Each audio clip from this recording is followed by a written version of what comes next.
Hey guys, we're back with another episode of BNE with Freezrokski. This week's guest is a community leader, entrepreneur, business owner, hip hop artist, and creator of successes. Let's give it up for Art Saenz. Yeah, man. Thanks for letting us into your world today, man. Yeah, man. It's a pleasure to be here. It's a pleasure to be here. Here at Ninja Karaoke, having a good time. Yeah. Let's start off with your origin story. Did you grow up in Vegas, or No, I was where'd you born come in from? I was born and raised in Los Angeles. That's where I got my values and stuff. I was born in a neighborhood called Bell Gardens or Bellflower. I was raised in Bell Gardens and Cudahy, and off of like Florence and California, right by the HP water towers. It's like what I like to say. It's where my grandmother's house was and stuff. So I was there until about like 16. Made it to Vegas, 15, 16, something like that. Did my sophomore year, the first year that Mojave opened, and it started my journey in Las Vegas. Okay. So how was it growing up in LA? What was that like? Honestly, I was so oblivious. Like I could just remember one time, like right before I moved, because I was already like freshman in high school, and my homeboy looked like me, act like me, or whatever like that. And at this time, I wasn't bald head yet and everything. He like got off the bus next day. What's it called? He gets on the bus. He has black eye and stuff. I'm like, damn, what happened? I just seen you. Like, what? He's like, like the essays around the way jumped me. You know what I'm saying? Like I had to get down and everything. And it was just like something I didn't necessarily like. I was almost oblivious to because of how my family was known in the neighborhood and stuff. So. Okay. And then you got to Vegas, you said you were 16? About 16 or so, yeah. Okay. So when you got here, were you already doing music? I wrote like poetry and different stuff like that at like 12. And like throughout time, like the first thing I wrote was like an R&B song, but I couldn't sing a lick. I was just really big fan of like Boyz II Men and and Keith Sweat, like that whole '90s era of R&B was really fire.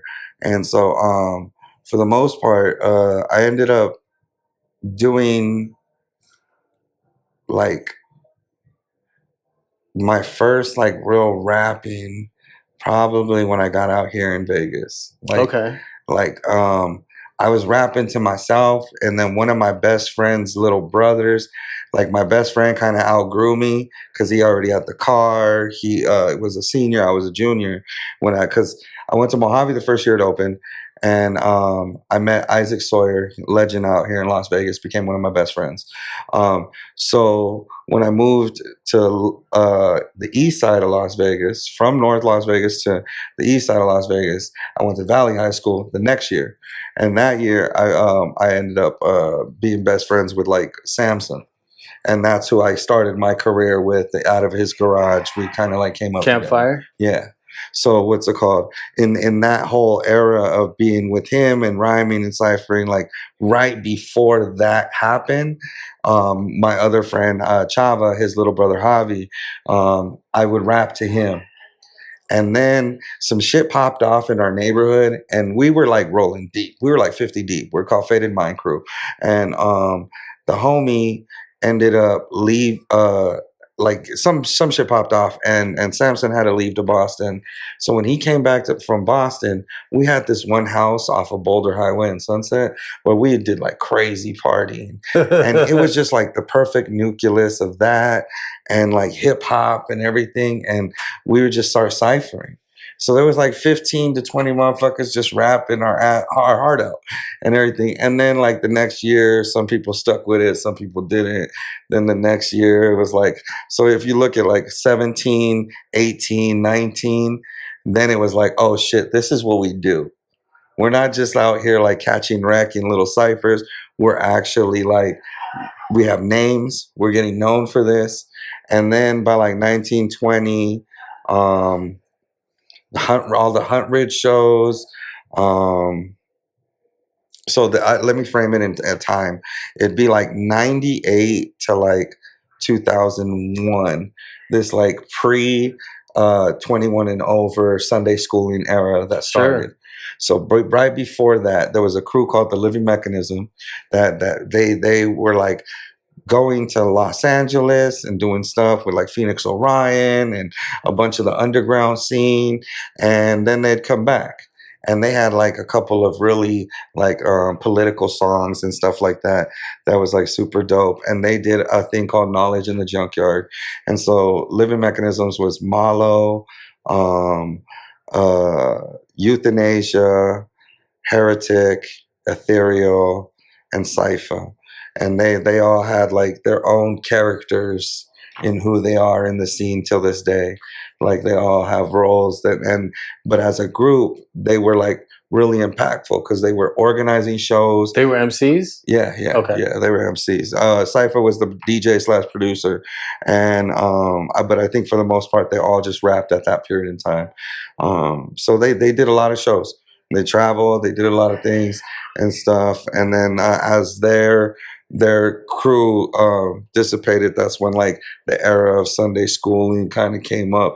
But like a lot of us would go to their stuff, so they did stuff at the Hunt Ridge with like there was a whole bunch of big shows that came out here like KRS-One, OGC, Jurassic 5, that were rocking at the Hunt Ridge.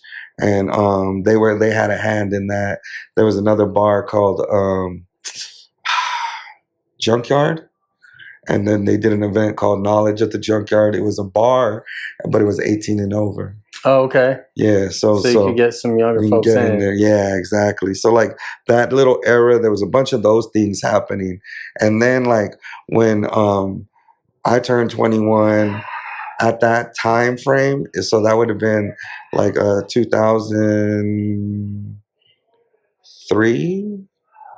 2003. Yeah, 2003. So in that time frame, it was turning over from Spitfire Lounge by a dude named Encore, and he comes from like the Paleface, Jesse James, like those artists. He was like in that circle, and he started an event called Spitfire Lounge. Cynical, which is a founder at Campfire, did the flyer for it, and then he wanted to pass it on. So he passed it on to his DJs, which was Nick Vitas and Nick Fury, and they were in a crew called Fresh Foundation, which was founded by Presto, and they had people like Stilo, J1, and Shane Stream in their crew. And they all learned from Presto. And so now they had like a foothold on the hip hop scene and were able to like dictate and kind of control that era of Sunday schooling. I think they had something at Aloha Kitchen called Fundamentals.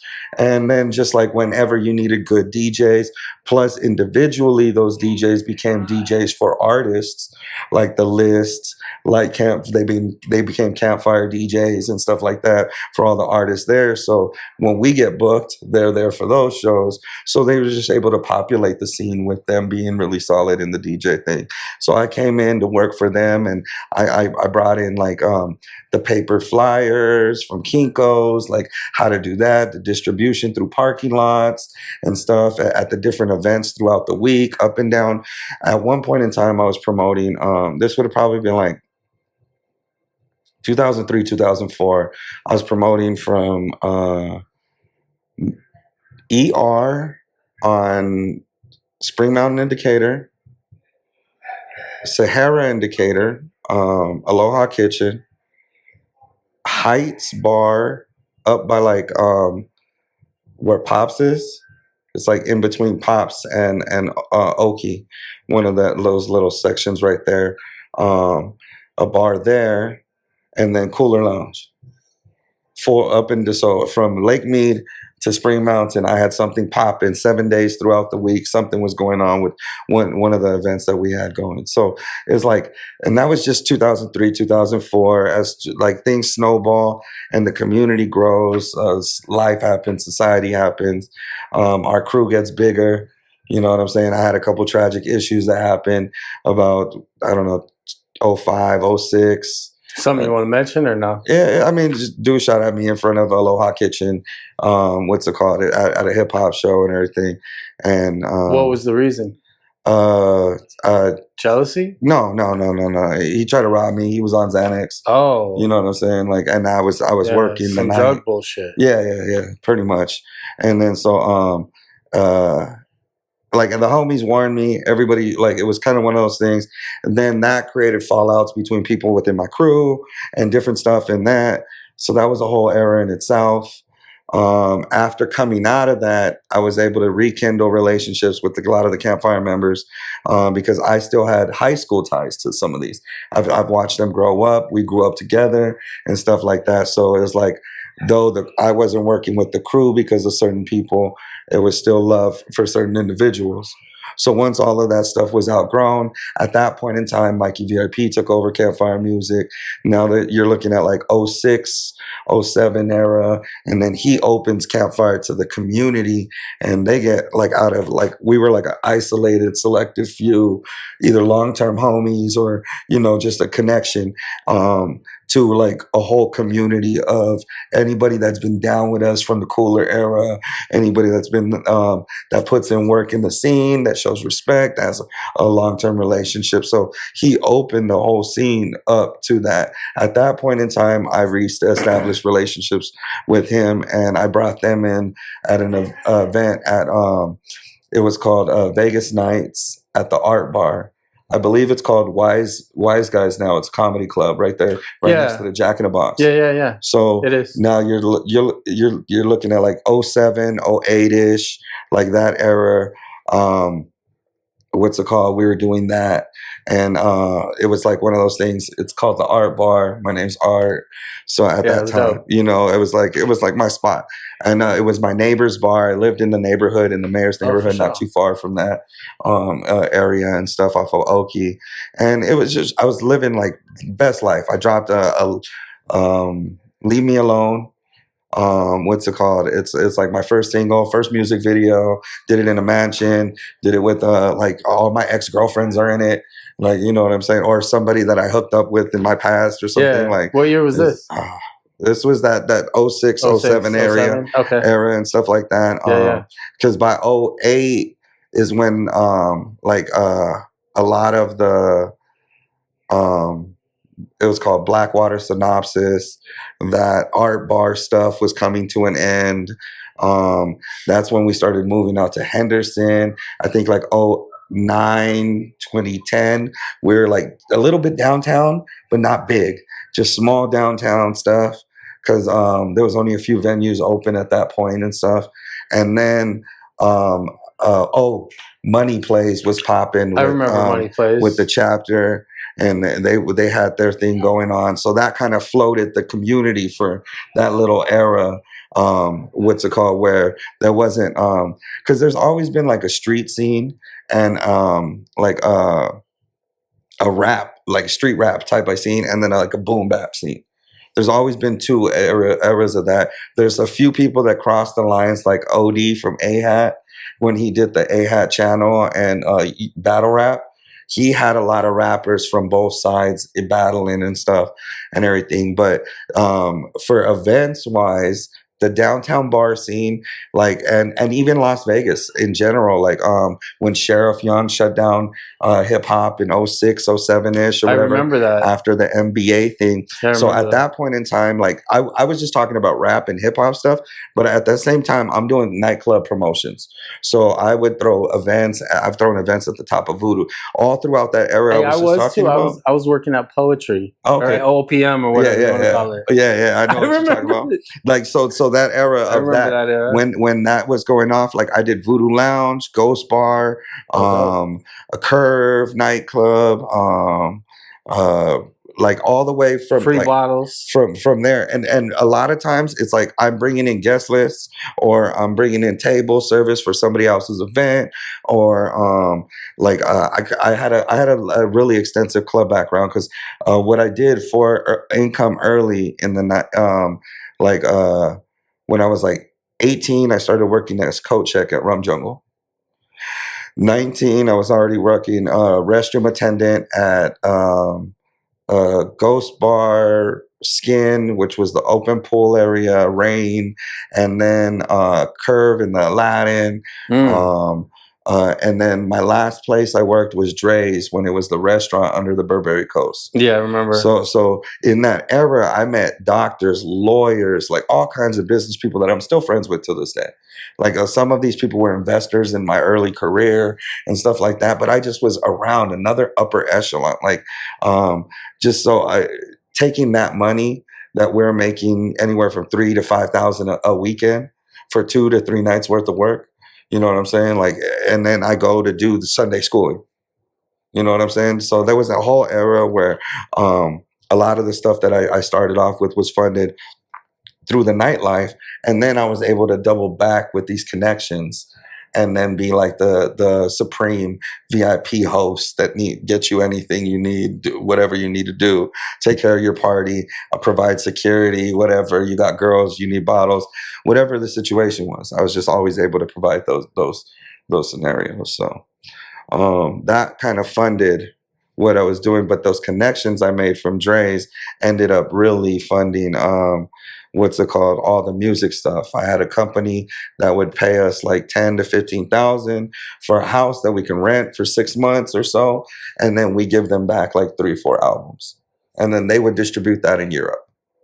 And this is like the hard copy era. So at the same time I'm doing that, I'm taking what bread we have, buying T-shirts, buying CDs. You know what I'm saying? You spend $1.25 a CD, or you spend 1,000 of them, so you're spending $12.50 from Odds On or what's Digital Insight or one of those places, the duplication places. Yeah, of course. Replication, because you don't want duplication. And then you hit the strip. You know what I'm saying? Like you're just slanging them $5, $10, and you're out there all day, bang, bang, bang. You get it off. Now you're making $5-6 grand off your investment. So doing those type of things, throwing shows. I didn't do a lot of shows for a lot of other people because I was getting paid for my own shows. So why like, I can do your show or whatever, but I can give that to one of my campfire homies. I go, so some years, like that first year out of Sunday schooling, I left because of drama within my own beefs. I left Sunday schooling and I focused full time on campfire. That first year, I ended up doing, I think we were booked like 65 days out of the week. Out of the year. 65 events. I mean, that's so big. like that's even more than one a week. Yeah. It was like some weeks we had 2 to 3 or whatever, right? Yeah. But not for the whole year. So, but every year. But there was 13 artists, right? Abstract, Pawn Shop, what is it called? Periodic Table, which was Verbal Ace, that beatboxing kid that's international. He was in the crew back in the day. So, dope. What's it called? Poly Hilo, which was Cynical and Omino. And then we merged those 5 to 6, 7 artists, whatever they were, to our crew, which was Samson, myself, this other kid named BJ. We had like 10 other homies that didn't really pursue music, but they rapped with us, kicked it with us. They were their own entities and people and everything like that, trying to figure themselves out or whatever. But life got in the way. We had Mystery Brains, which is a fucking legend out here. Right. I always feel like he's like our AC alone. If you know anything about like hip hop and Project Blowed, and like we would always be compared to them as like a younger version, even from some Project Blowed members. Like when they come out here touring, they'd be like, "Oh, you guys remind us of us before we just cracked off." That's a high compliment. You know, exactly. So, but I always felt like he was like our AC alone. Yeah, because everybody gravitated to Samson like a Method Man, but like AC alone is respected lyrically by every grade of person, you know what I'm saying? And then he can go international and get 50 racks easy, like, you know, stuff like that. And then in those eras, he was able to get maybe 15. But it's one of those things when you get festival money and you're doing music and pursuing it professionally and stuff, like we didn't have an infrastructure in Las Vegas. We were developing that. We were those moments, those life learning lessons. We were those speed bumps for other people to be able to, you know, get down the road. And a lot of times, like, you can ask who's the best promoter or the top promoter in the city, or who's the best artist, or for this era, that era, and everything like that. And it's like, how many people in that line to get that one compliment? How many people were in that person's pathway to help them get there? The guy that gave them the show every time, you know what I'm saying? The person that gave them those beats. That self-made shit is bullshit. Yeah, Everybody's facts. got help. Yeah, Yeah. and that's like, you know, to fast forward to today. What's it called? That's what like success is about. Like, I failed so many people within my crews when I came up. Part of an international breakdancing crew, Knucklehead Zoo. You know what I'm saying? Talk about Knucklehead Zoo for just 1 second. Yeah. I jump around. I'm sorry to jump around, audience. That's all good. We want to hear about this. But as far as like Knucklehead Zoo, I got down. I was about 25 years old at that point, and I was just running with them every day. At the same time, I'm falling out with Campfire and in the whole shooting situation. I leaned on them. My business partner at the time, Tyler Holt, rest in peace, he was editing the DVD for them. And so as being friends with them, crew, we were promoting the ER on Mondays. Like, there's just so many different intertwining things. And like, if there was ever problems in the community, if somebody got a little handsy or something like that, I always had their back, you know. And then some guys in the streets like would act like they're tough. You know what I'm saying? And then this is before online tough. This was like in the b-boy circle tough. Sure. And stuff like that, you know, like, oh, you did a move, you got burnt, dude pushes them, now the dude wants to fight or whatever. Nobody was there to fight, they're there to dance, you know what I'm saying?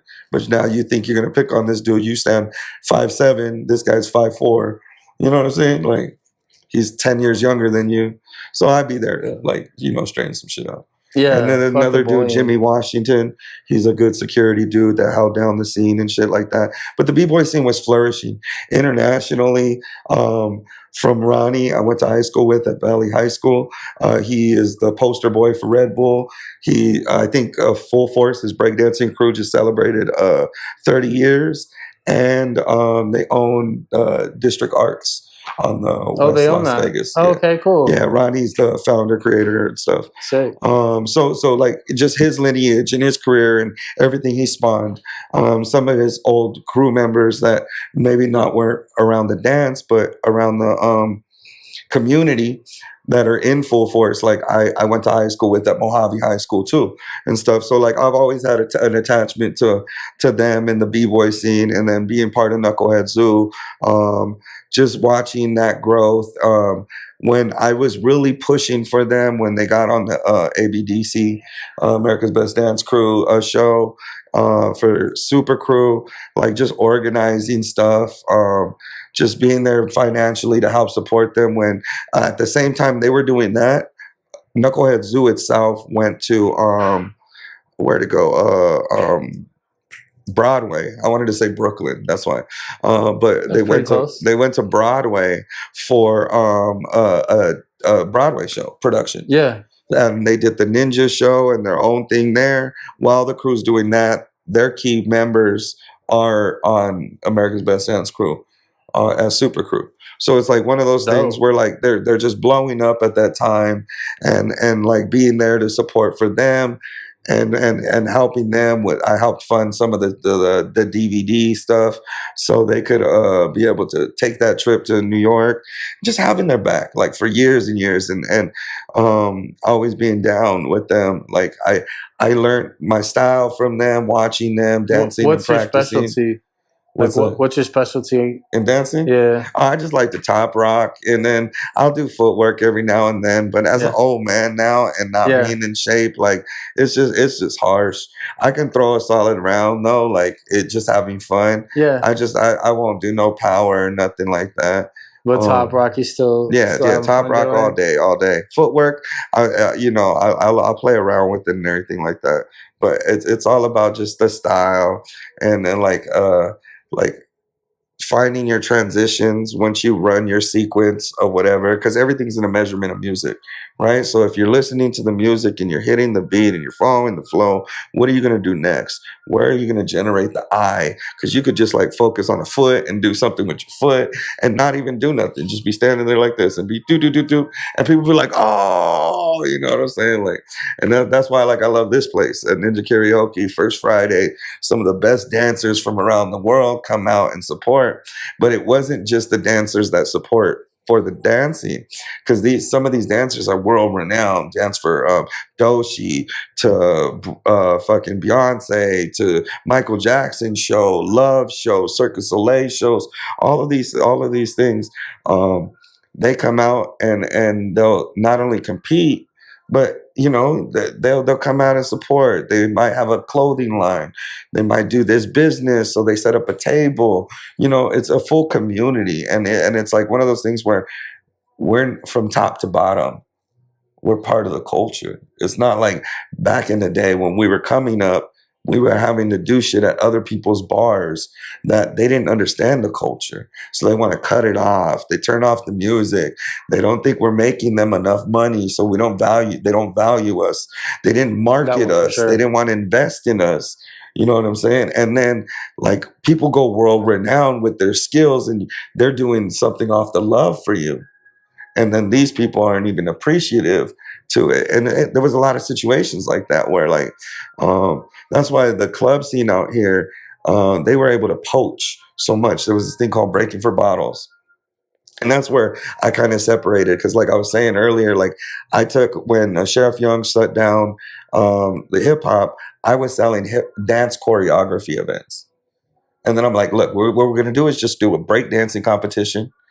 But I can't say hip hop now or whatever like that. Right, there was a taboo. So he was shutting everything down. I remember. Yeah. So what's it called? I just would sell dance competitions, and we just put that on the flyer. Sure. Image one dance competition, Knucklehead Zoo. Like you know, I throw out the names so when we put out the flyers, it would be seen. But I'm talking about like Voodoo Lounge, Ghost Bar. Like there's like hella just battles, and they would paying the price, and I would time them during big competitions or different things that were going on in Vegas.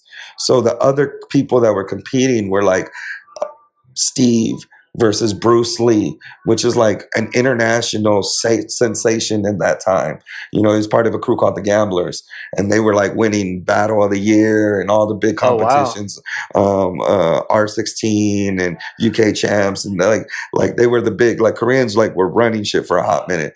And so it was like different like eras, different pockets of communities in our scene were killing it and got great opportunities. You know what I'm saying? And it was just being able to be there and pull strings and stuff. And to circle back to talking about successes with like, that's where I felt like I failed so many of my friends because they were superstars in the making, but we were young. The infrastructures weren't put into place. The value wasn't there for whatever purpose. You know, and now at this place in time, I can do these things for you guys. You know what I'm saying? You mentioned Successes. Can you tell us what that is? So Successes is a business networking community across the Valley of Las Vegas. There's about 250 plus affiliate members and about 60 to 70 now members. So sign up. Get in now before you get grandfathered in, because you're going to have to pay a ticket pretty soon. Where can we find you? You can find me at Successes LV on Instagram. That's like the easiest way. And then from there, if you go in the bio, you can find our landing page. It's I am Art Saenz at Gmail. If you need an email, iamartsaenz.com/successes. What kind of impact has Successes had so far? We went from a failing restaurant and did our first brunch. It was 2023, October 14th. 2024, November 6th, we had a convention room in Mandalay Bay. That's a big come up right there. Yeah. So like the impact that the community has made, the people that are a part of the community that made it so special. I was able to walk into that convention room with one of the best combat sports coaches and Hall of Fame inductee, Dewey Cooper, Grammy Award winner Skip Martin, Olympic skateboarder Edward, so many different business owners. Marquetta DeVille was in the building, and it was like the people that paid for the situation. Like they didn't know what to expect. You know what I'm saying? Like they think, oh, we're just some hip hoppers and, oh, I'm going to give them a chance or whatever. I'm going to lowball them in price or I've already blew the budget here. So I can only afford this situation. And I did what I do. And I worked the magic and the community came together. Shout out to Just B. Shout out to the full production team. Nick Nice, Tristan White, Mikey VIP popped up on the DJ end. It was just really solid to see my community come together, fill a little room and make a little magic happen. That's dope. Like what's in your mind, what's the goal of successes? So I have like so many different wheels in this big machine. And it's like some of it is like political, a political action group. So we can do PAC and donations and fundraising for our local candidates, because that's the most important thing about government. It's not what your state or your nation is telling you on the news and everything, but it's like who's really controlling your city, or your city councilman, your state assemblyman, your mayor, if you have kids, who's running your school district, your trustees and regents. Like election year, every 2 years, like you should be focusing on all the local stuff, because people's offices in the areas you live come up and you have power at that time. When they say your vote doesn't count, it's because we live in an electoral counted vote. We're a democratic republic. So that means we vote from the people, but we appoint through our electoral vote, right? So you can say that our vote doesn't count because you're throwing a vote in a cast of millions. But when you're in your city elections, my candidate that I back, one of my best friends and the board member or the chairman of the board of our Successes community, Robert Taylor Twix, lost by 9 votes. So when somebody tells me their vote doesn't count, what are you talking about? We don't have to get into that, but I do want to say, from everything I've seen in local politics from my whole life, we don't have to go into this, but I think I don't believe that. I think Twix did win, but that's just me. So here's my problem with that. Here's the big problem I face. I am a establishment shill. I believe in our Constitution. I believe in the order of laws. And I spent a long time breaking those laws. So I really believe in them, because I had to believe if I broke them and got caught, whatever I was doing, I'm going to jail. You know what I'm saying? Like, and so I have to believe. Take me to jail. You know what I mean? So you have to believe in that. And so in that sense of knowing that we lost, I have to accept one of two facts. Either A, they robbed us, right? The situation, whatever, the mayor, the Mormon mafia, the city council that's already on board because we lost to the incumbent that was already nominated and picked by the sitting mayor. Somehow we lost that situation.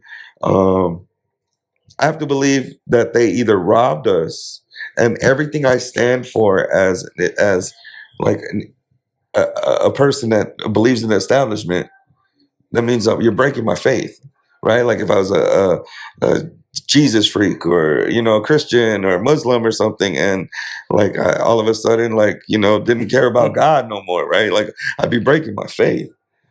So I have to believe that we didn't work hard enough. You know, That's why I said we don't have to go into it, because I know that you're not going to be like, oh yeah, we were robbed. But if it were up to an outside individual, somebody else could here? say it. Somebody else could say it. But I just always will believe that. Yeah, I didn't work hard enough.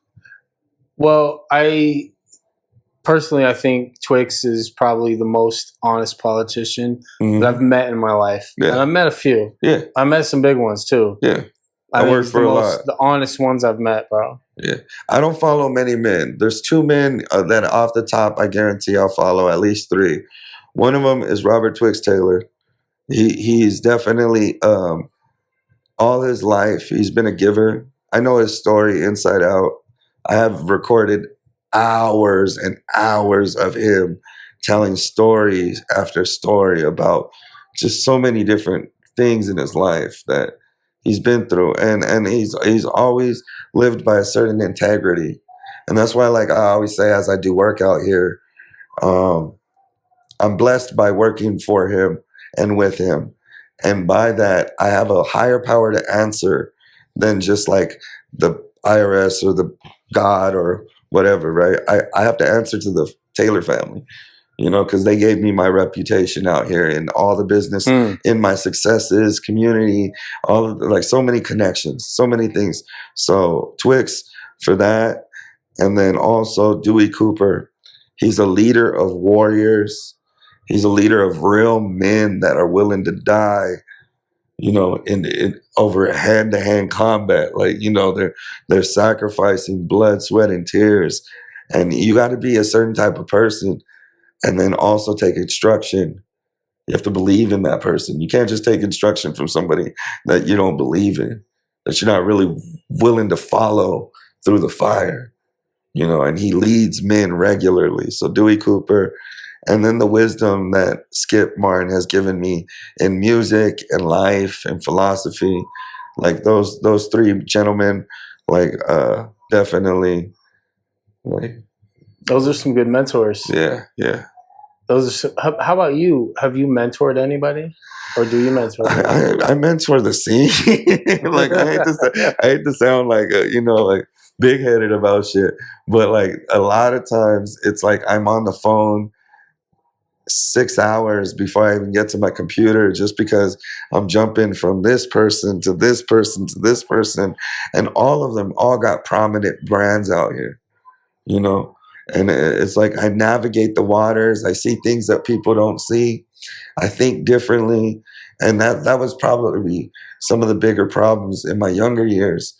Is I didn't understand how different I was, and they didn't understand how right I was. So with those 2 doubts of not having the confidence to convince them how right I could be, you know, like I can see why they didn't see the journey. But now it's to your advantage. Yeah, now it's like anybody that like you take an hour with me, I'll plant seeds that grow into trees. So man. Tell us about 412, the creative agency. So I am the owner operator of 412 Creative. It's a strategic development and content creation company. So basically all the resources of a marketing agency without the headaches of a marketing agency. And with that, I come up with formulas to develop whatever project that the client wants. So if you want to drop a book, a podcast, do a full production show, festival event, you have a booth at Champs. We just did that this last weekend. Shout out to Official Genius, my business partner up there. He did the skate installation for Champs. Oh, dope. And while he's running that, we had a booth, so I ran that for 4 days. It's probably the most I've worked in the last 5 years. Oh, wow. Yeah, it was that busy, huh? Yeah, convention work is horrible. It's like 8 hours straight, and then plus like got set up and arrival. You're looking at like 9 to 12-hour days, and it's like kind of like a thankless job. So it's not exciting. It's fun when it's a dope convention, but like regardless, it's still work. You got to stay in your square. and you know, talk to people and be polite. If you're single, it's not a bad way to meet. Oh chicks yeah, either, yeah. I have to say. I worked a lot of conventions all around the country, and Oh yeah, yeah. you know, it's not a bad place. Yeah, anything like out around people, jobs are always fun being single. Yeah. How about some of your clients? Like, how about CDL Cigar and Golf? Oh, nice, nice. Yes. So they've been my longest running client. Oh, I'm glad I asked about them. I didn't know that. Yeah, yeah. So like Twix is more than a client, and Sure. and his campaign and everything like that. But right before I started, so I was working for a multinational marketing agency in 2023, called Consumer 51. Okay. I did about 6 months there before we kind of realized my services are better used elsewhere. So I went from a salary position to an independent contractor with them, but then it also null and voided my non-compete clause. So so you could go out and work for other people. so instead of doing that, what I did is when I approached them, I was like, what I want to do is start my own boutique, because they deal with retainers for like $10,000 Right. a month. And I can identify businesses that can pay $500, $1,500, sure. $2,500. But reaching those benchmarkers was just getting a little difficult. And after like 6 months, it's just like identifying, like, I can get businesses to grow that way faster than this money that you're turning down. So instead of competing or whatever, they let me start my own boutique agency. So instead of starting a marketing agency and being like, oh, I'm competing with 8 bigger agencies, I'm the strategics, I'm the development, so I can help create the resources if needed. I help you strategize your whole plan, and I finish the business, like execution when it's on site for specifics and stuff like that. And so doing the 412 creative, I was able to run a couple of months before actually getting the LLC. I started getting contracts where they were like, oh, you need a business license if you want to Sure. work with me. And so I was like, all right. So, but he came on board in like April. So like 4 months before I started the company. So he got grandfathered in on the price. Nice. Yeah, he got a nice package. So we do about 2 episodes. And 2 episodes a month, and I run his YouTube channel. I think we broke 1.5 And million views. I know, but what's the show? Oh, the product. Oh, my bad. What is the show about? So Donnell Thomas is a Metro Police officer and a golf and cigar enthusiast. He played college ball, and he has a lot of high profile sports athletes that are friends, teammates, fraternity brothers. And so his ties have just been able to extend across like multiple sports, football, basketball, and stuff. And so he sits down and he does an episode called Links and Legends, where he does it at a cigar shop. And so that's like the CDL, cigar and golf.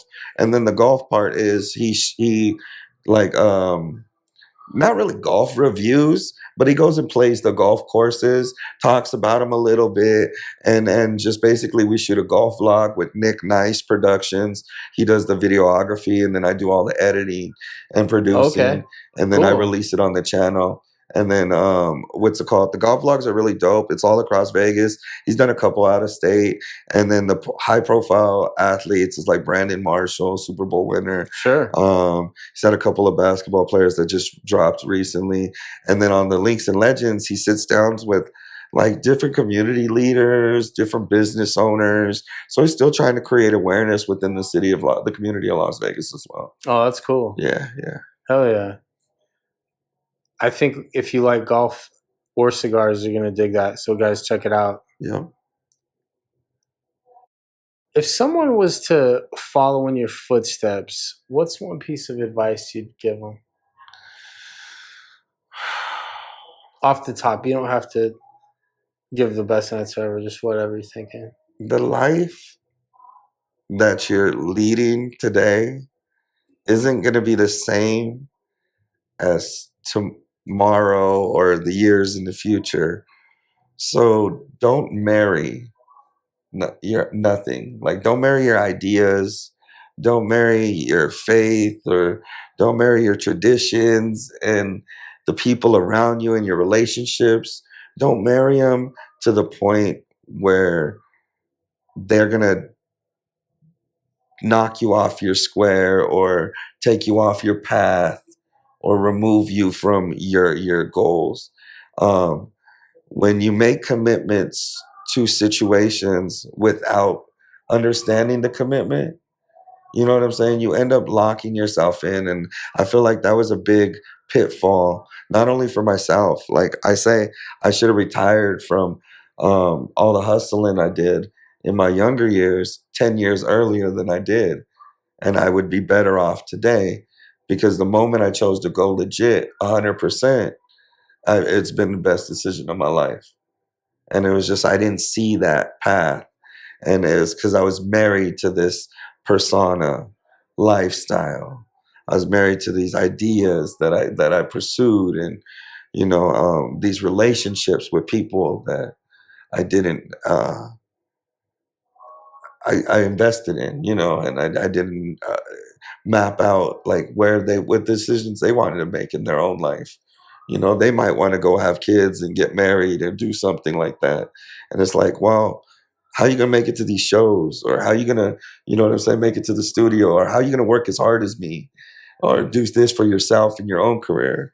And it's like I invested and I put so much effort into others. I was married to so many situations. That reminds me of something you said a while back when we were talking about music, and you said, of all the people that you knew, maybe I'm wrong, but you said you knew one other guy that had not quit or come back, that had gone through it since the beginning, and you haven't stopped. Is that right? You're one of the people. Yeah. I have never stopped releasing music, doing music. There was one time I took like a 2-year break, but Sure. I was still helping shows. I was still involved in the scene and everything. Yeah, but that's pretty impressive, because like most people, and you're in your 40s, right? Yeah, I'm 42. Okay, so I'm in my 40s as well. Most people that are in our age group have stopped at one point and maybe never come back. Yeah. So it's pretty impressive that you never stopped at all. Yeah, totally. I've always been a part of the industry. I've always been a part of the scene.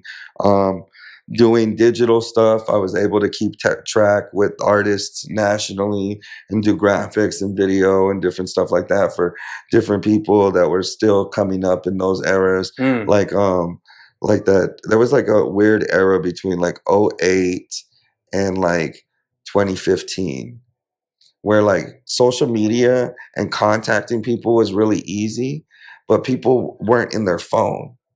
You know what I'm saying? Not quite yet. Like they were, yeah, exactly. Like they might still have like a Razor or something like that, where it's like they're not even having touchscreen. Like I think I got a touchscreen in 2012 because I was on BlackBerry, and I had all my contacts, and it was one of the only phones that you were able to group text. So I can send 500 texts out all at once.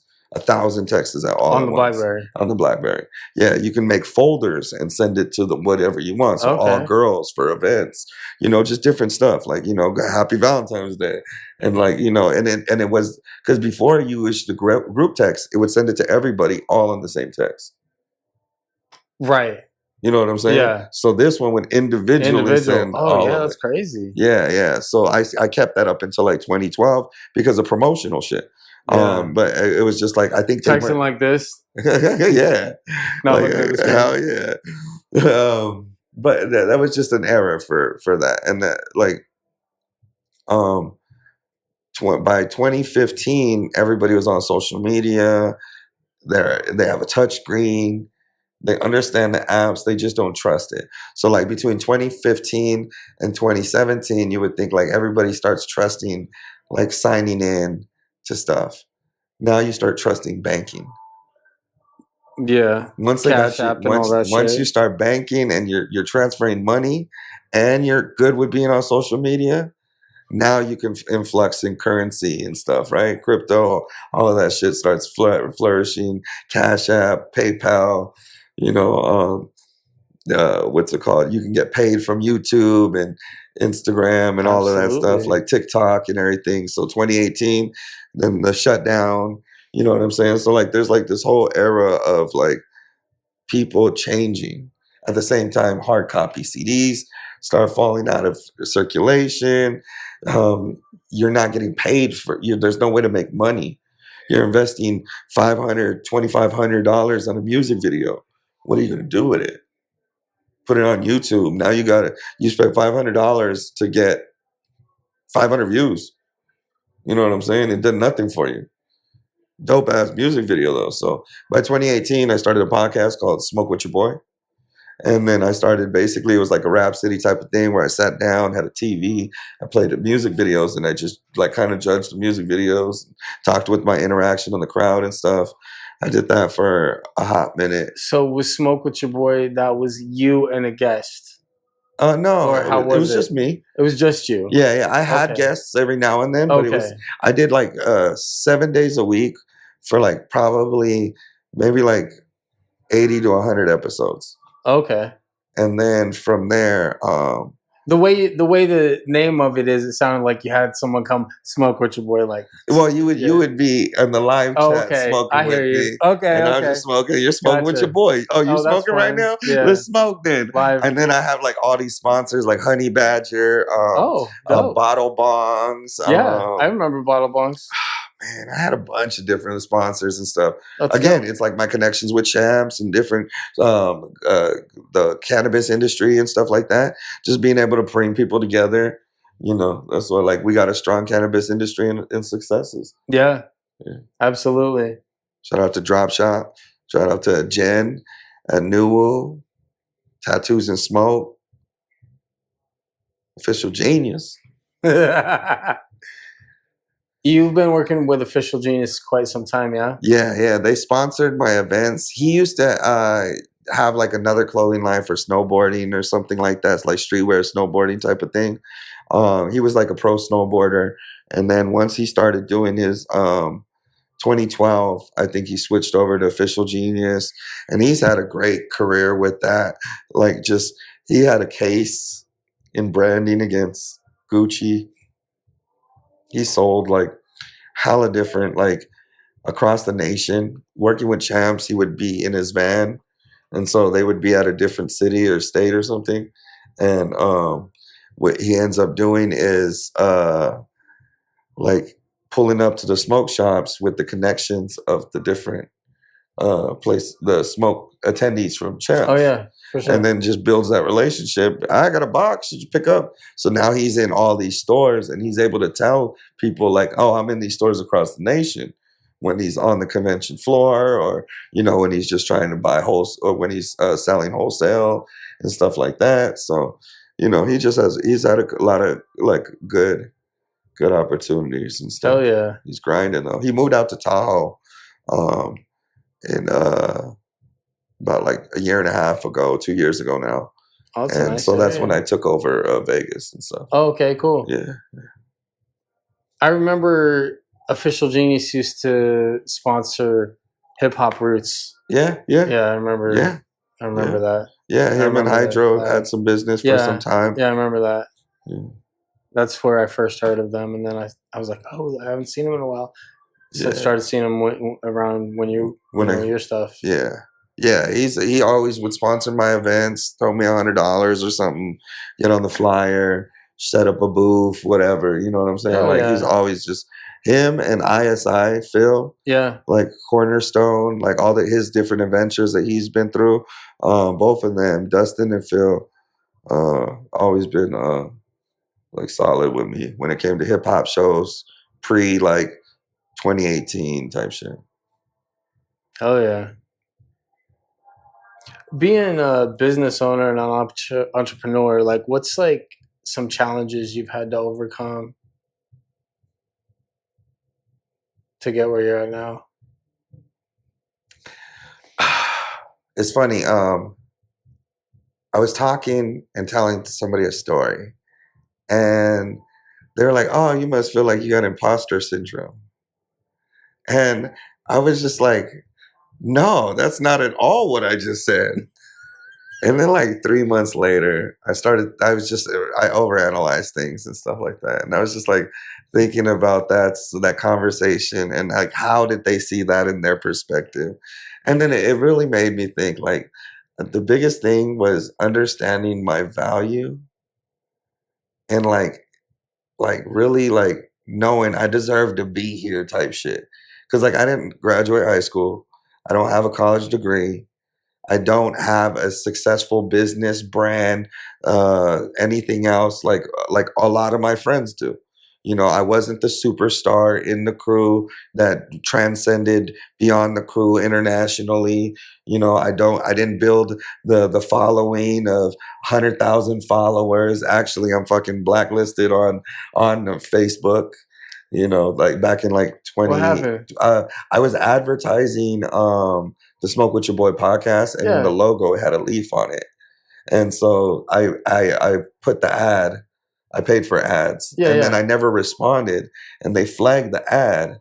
And because I never responded, like, hey, my bad, or took it down or anything, they just banned my account. So like, if I open up to do like ads, they'll like be like, oh, you gotta review your last thing, your infractions, and then it'll open up another tab, and there's like 5 red marks on them, and it tells everything that it intentionally prevents.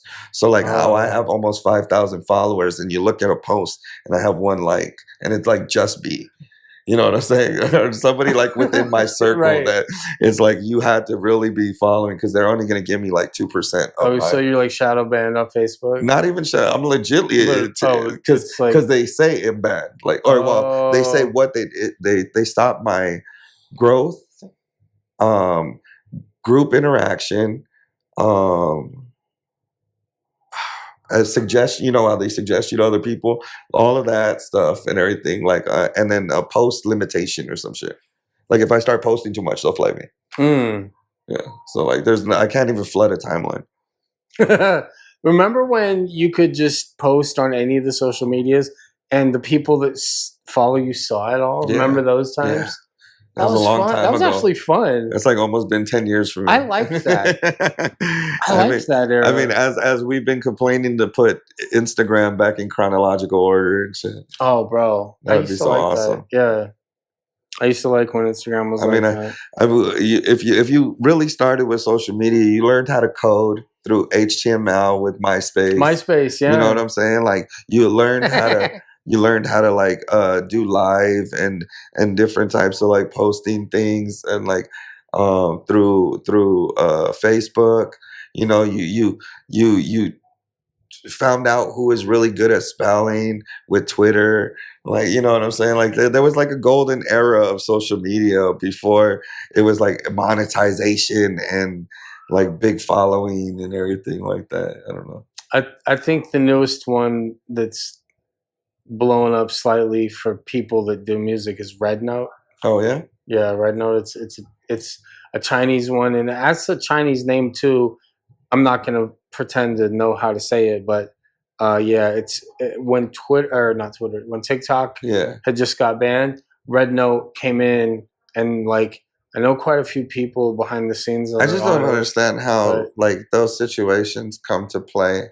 Like so there's a couple of content creators that I listen to and watch regularly, and they'll sit down and read like the Federalist Papers, different areas of the Constitution. They might take like a law exam online, or when they're studying certain subjects like hot button topics, they'll like really go in depth. They'll read the court cases, the Supreme Court cases when it's like appealed, and if you send them an article, they'll look at the article, see where it's written, see where the sources came from, find the sources, then read the source, and then see if the author of the article interprets what he interprets from the source material.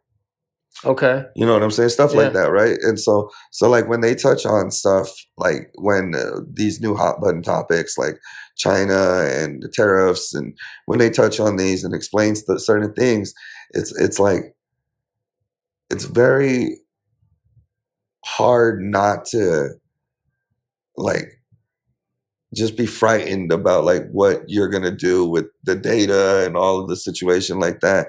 At the end of the day, it's like, what are you trying to do on social media? You know what I'm saying? Like, what is the platform that's gonna provide you that? And my girlfriend taught me that because she doesn't have social media, but she's on her phone just as much as us. She's If she's scrolling not on like social media, what's she doing? Pinterest, Okay. Yelp. She'll spend like just as long as me reading the article, she'll be spending on looking at food menus. Sure. You know what I'm saying? Like, so there's something in all of us to have to scroll and look at different things and integrate that into your idea, and stuff. Like, she'll do YouTube shorts and stuff like that and everything if she wants to. Does she create her own YouTube shorts, or she's watching? She's watching. She's only a viewer. Gotcha. Yeah. Shout out to you, baby. I love you. Hell yeah. Are there any books you're currently reading? I don't read books. No, just like I used to read a lot of books though. I haven't read a book in a hot minute. How about a book that you love that you'd recommend just like to anybody out there? It's like a good one that I'll give you a list of books that like they help shape your mind, but they're not definitely books that you should like invest your life in, right? Poor Dad, Rich Dad, 48 Laws of Power, Art of Seduction. Those three off rip, like those are like solid ones where you can learn a lot and everything. But honestly, perspective is a bigger educational tool than any single book. You know what I'm saying? Like if you go into every perspective looking at what the person's intent for that perspective is, because like some people might say some really good stuff. Like there's a lot of like conservative pundits that say some really good stuff, strong stuff, inspiring stuff. But it's like surface level, you know. You can't get it unless you get up every day, you know, like, you know, so just so the basic thing, like, yeah, that's good. But like once you start peeling the layers away, right? Why are you saying these things, right? Like, are you saying it to sell me a book?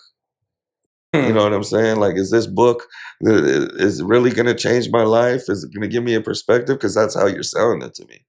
So you can't get caught in these hype of all of these inspirational things. Because honestly, like you can scroll through and type in inspirational quotes in Google. You know what I'm saying? Get hyper specific. Inspirational quotes for businessmen under the age of 40. Like, you know what I'm saying? Like you can get hyper specific and get all kinds of shit. You can type in what did George Washington? What was the best thing George Washington ever said? Like, you know what I'm saying? And learn like quotes and pieces of different knowledge and whatever. Unless you want to study something, then you go study the root of where things are. Like you want to know why society functions the way it does. Then learn our Constitution, learn our three forms of government. You know, our three branches. Like there's certain things that you can learn that will teach you about life and society. You know, but if anything, learn to be a good person. Whatever helps you with that. I don't give a fuck what book it is, what Instagram post. Yeah, that's good. That's good advice. Yeah. Learn to be a good person. Yeah. So if you're a good person, people want to be around you. You'll want to be around yourself. You can look yourself in the mirror. Yeah. It's hard. Like when you do shitty shit and then you're reminded because you talk to so-and-so and you're like, oh, fuck, I did that person dirty. Or, oh, fuck, I had an argument with that person. Or, oh, fuck, like I borrowed this and didn't give it back to them. Like you do little things like that and you just kind of forget. You know what I'm saying? Like you forget like that you're a bad person. You did because you're the hero in your own story. And then you villainize all the people that you did wrong. And then, you know what I'm saying? And like you look around, you're all alone, like, fuck, I must have been the asshole. And then you get into self-loathing mode that drives depression. You know what I'm saying? Like, it's like, why? Why go through any of that shit? You know, like, you just work on being a good person, doing the right thing, being honest, having the tough conversations, showing discipline. Discipline will get you far. Yeah. Yeah. Discipline. That'll get you far. Stop eating after 2 p.m. or 2 a.m. Sorry. You get home when you're drunk. Stop eating. Unless you're gonna have a hangover, maybe eat something then. Yeah, well, not every night. We shouldn't be having a hangover every night. Every night, right? Nah, if you're in your 20s, I mean, whatever. yeah, but do you? But you get into our age, you're gonna regret it. yeah. Hey, creatively, what's the thing you enjoy the most doing creatively? Like, is it music? Is it b-boying? Is it what is it actually? I don't What even- makes you the Everything's been a most business. happiest? Everything's been a business for so long. But what's the one that brings Most you like, recently? damn, that makes me feel like Most recently, yeah, honestly, throwing successes. yeah. Because, like, after leaving that piece or while I'm setting it up, it's so easy. And then, like, unlike hip hop shows, it's like I don't have to deal with all the egos. There's no Everybody's- egos. None. There's no egos. None. I gotta say, I've been to quite a few of the A lot. successes, and man, it's an opening, inviting spot. Like, you guys should definitely look it up. There will be links down below so you can check it out. But it's one of the best things you can do for yourself. You're gonna meet a whole lot of great people, and they're going to be influential, and you guys are going to help each other get to that next level. That's how I feel, at least. Yeah. Well said. Well said. I love the community, how we're able to be so supportive when we have like first time speakers and people that are like not confident in speaking, and they might have been to the event a couple of times and it's their time and they're all nervous, and you hear Brian or you hear Day like, yup, that's right. No, they help. You're good. Yeah, it Like feeds the room. Yeah, like in specific, Brian, like he did that when I was speaking, and I felt it. Like it Right? made me want to keep going. Yeah. Yeah, the positive reinforcement. And it's like, it's one of those things. I think a lot of us weren't raised right. And we finally got to a place in our life now where we're satisfied with who we are, what we've done, where we're going, what's going on with us. And so now we're able to come to the table and really embrace and know that the communal effort is righteous. Yeah. And it feels good, just the community part of it. Yeah. You know, and you also, you know, see the growth of from the beginning of it to now, like just the people that have come and like some of the things they've done just in that year and some change is pretty amazing. And you can just see it going further. Yep. You know, it's definitely something I'm proud to be part of myself. Yes, I'm and glad we you are created proud it. to have you. I'm glad you created it, man. Man, it's a blessing. It's been a blessing. Is there any questions that I haven't asked you that you want to mention? Anything, or do you have any projects coming up? Okay, your music real quick, right? Yeah. So I've been doing this for a long time. About 08, 09, I started working with Skip Martin. We released And who's an album. Skip? He's a Grammy Award winner. He wrote Let It Whip from the Thaz Band, fronted for Kool and the Gang about 15 years. And then in like 2006, he parted ways from them to do his own thing, solo, smooth jazz. Then about 09-ish or so, we linked together for a jazz hip hop fusion album. So we did that. And then we linked up a few different times throughout the years. When I went through my legal troubles, he was actually just about to take us international. And so that kind of tanked some drama. But overall wise, we maintained our relationship and we just continue to like build. Like, again, it's just a pleasure to watch him now 70 something years old, still killing it, selling out crowds, you know, internationally, doing EDM remixes with Jackal. You know what I'm saying? It's dope. Shout out to Jackal, dope producer out here. And DJ and stuff. Like it's Also, just, he's blowing the horn. He was here at Ninja Karaoke blowing the horn like he was 20-something years old. Oh yeah. He's world Like, renowned with that trumpet, man. yeah, like he's a bad man. It's pretty awesome. Yeah. Yeah, it's a pleasure to watch him play. One of the first projects that I produced, getting into videography and production, was one of his live performances at the Smith Center. Oh, dope. Yeah, we shot it. It was like an hour and some change and stuff. And it's a pretty cool edit and stuff. I believe it's on his YouTube channel or something like that. Speaking of videography, what do you use to edit software? What's your Adobe Suite. Yours is Adobe Suite? That's your choice? Yeah. It just depends though. Like, I mean, being in the modern age for content, I do caption videos through CapCut. If I need a quick flyer or like just to put a couple of clips together, nothing too crazy, I'll use what's it called? A Canva. You know, so it's like it's just easy. Just using my resources. But when it comes down to like high paid gigs, professional corporate shit, anything like that, it's all Adobe Suite. Okay, word. Yeah, that's good advice. Yeah, totally. Last couple questions. Before we jump into that, I was gonna say, here's something for all my production people: shoot in 4K.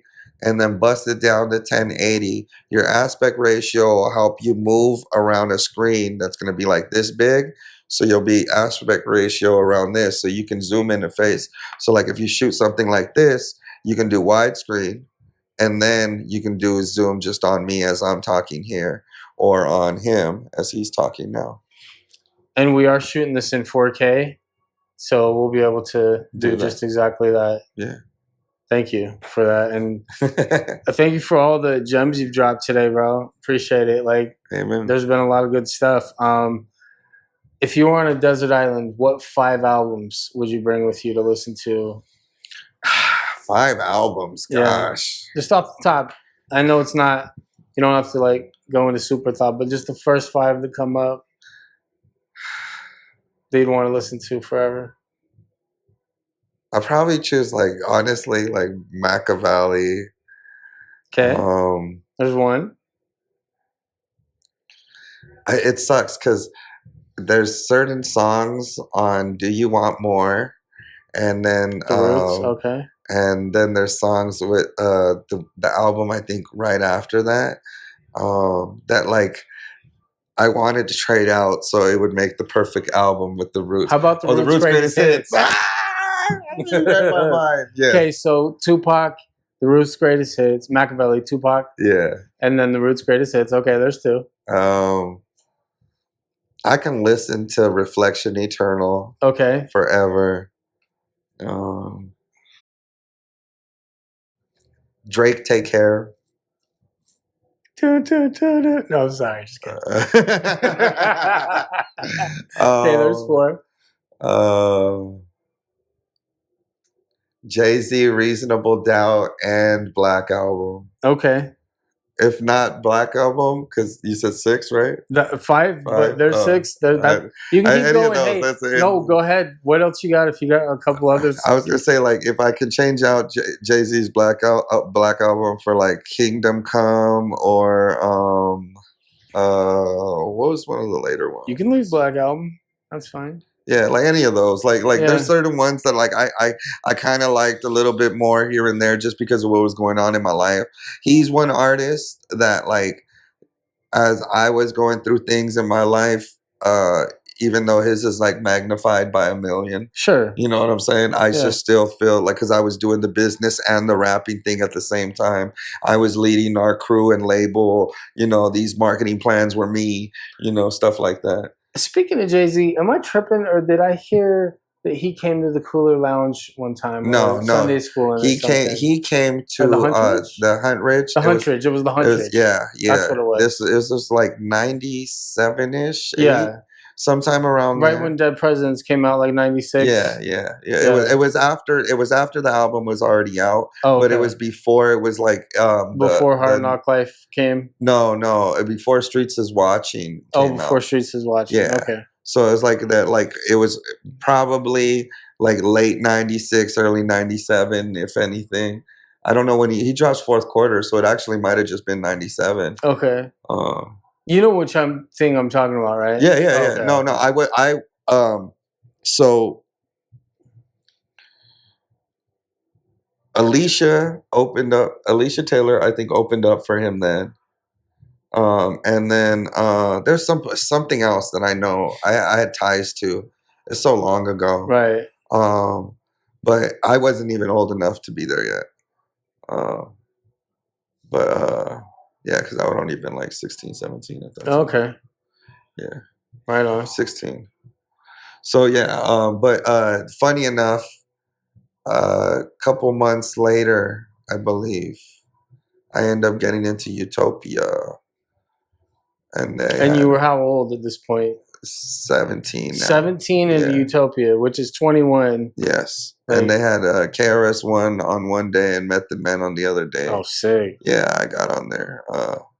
One, I climbed the balcony. The other one, my friend paid for me to get in. Okay. Yeah, he paid like $100 to the bouncer. It's kind of a lot back then. Yeah. I mean, it's a lot now, but it was a lot back then. There's a lot of ecstasy back then too. Yeah. Yeah. Yeah, that 99, 2000 era. Ooh, Mitsubishis. Oh, shit. That's a whole nother podcast and a whole nother conversation. The green Nikes laced with mescaline. Ooh.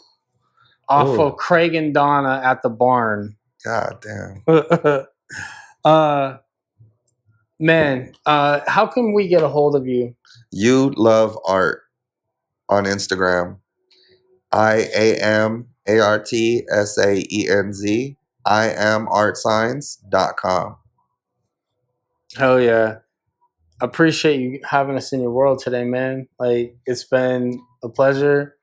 You gave us some knowledge and told us some good stories, and you guys come and support art, support successes, support all the things that he does for the community. We're here to help each other, and he's one of the best at doing it. So thanks for having us, man. We're yes, sir. Live at Ninja Karaoke, and like, subscribe, comment on this video, and we'll see you next time. Peace. Peace.